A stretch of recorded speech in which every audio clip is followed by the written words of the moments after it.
Bring back our two Infantile Spasms.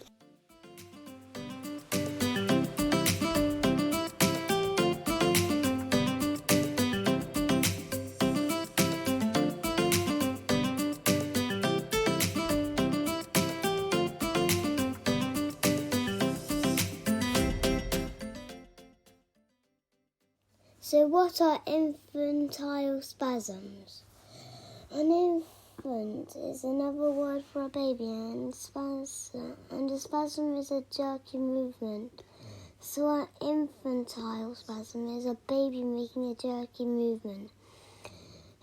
Usually the baby does the same thing again and again for several minutes.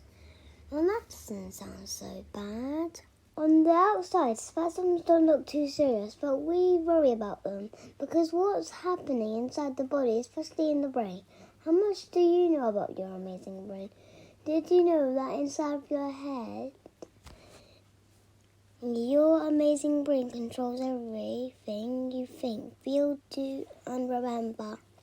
It allows you to ride a bike, play games, talk to your friend, remember your free timetable, and plan your next birthday party. If we could zoom in even closer, then we would see that your brain contains millions of tiny cells called the neurons. These neurons send messages to each other every second of every day. The neuron pathways that are used to get a lot stronger, just like your muscles. When you exercise, that's how we learn. Your brain is always making new pathways and improving the most useful ones. We can't see the neurons as they're too small, but a doctor can look at what they're doing with a test called an electroencephalogram. This is such a long and difficult word that even the doctor calls it an EEG. During this test, wires are stuck all over the child's head to measure the messages the brain is sending. It doesn't hurt at all, but it can make your hair quite messy. In a child with infantile spasms, the EEG looks like the doctor left the room and the cheeky toddler scribbled all over it. You can see that there are no clear messages there at all. In fact, all that scribble actually jumbles up the messages that were already there. The other way to think about it is, inside the brain, a big storm is happening. With flashes of lightning and crashes of thunder, it makes it very hard to concentrate. These electric storms in the brain are sometimes called a seizure or epilepsy. Think about how much a baby learns in their first year. A very new baby can't do much other than cry, and the grown-ups have to try and work out if the baby is hungry or cold or tired or has a dirty nappy. But by their first birthday, many babies can sit up, crawl and feed themselves. They might even be able to say a few words and walk a few steps. Anything that interrupts or stops all that important learning happening can be a big problem for the baby. So it's really important that the doctors stop the spasms and calm the brain down as quickly as they can. Sometimes that means the baby has to stay in hospital for a while. Most babies are given medicine to stop their spasms, but the medicine itself can cause some problems. It can make the baby tired, floppy, hungry, really chubby, cross and miserable. It might also make the baby cry a lot.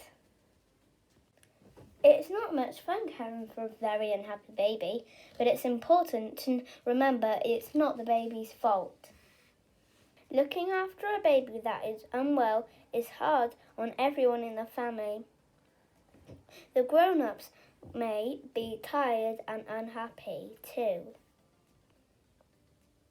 Having a baby in your family who is not well might make you feel lots of different emotions. Sadness, sadness to see everyone so upset. Jealousy. Jealousy that the baby is getting all the attention. Anger. Anger that everything has had to change. Frightened. Frightened because it's all so new and overwhelming.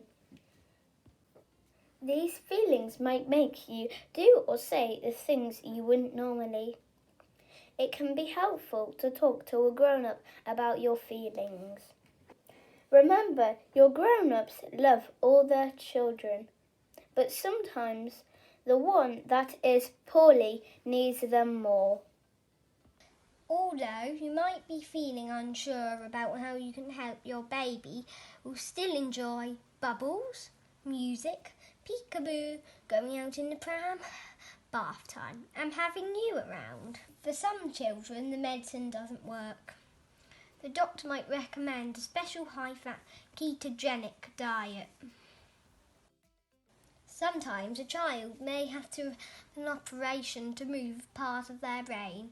One of the most amazing things about the brain is that healthy bits can take over from the poorly bits.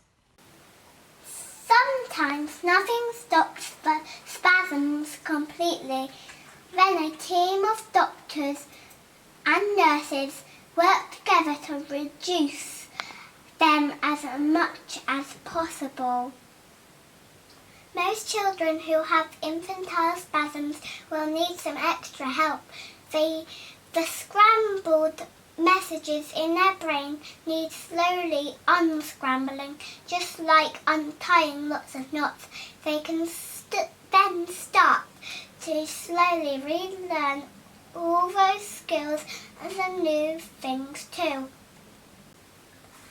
And children are amazingly strong, brave, resilient and courageous to face these challenges.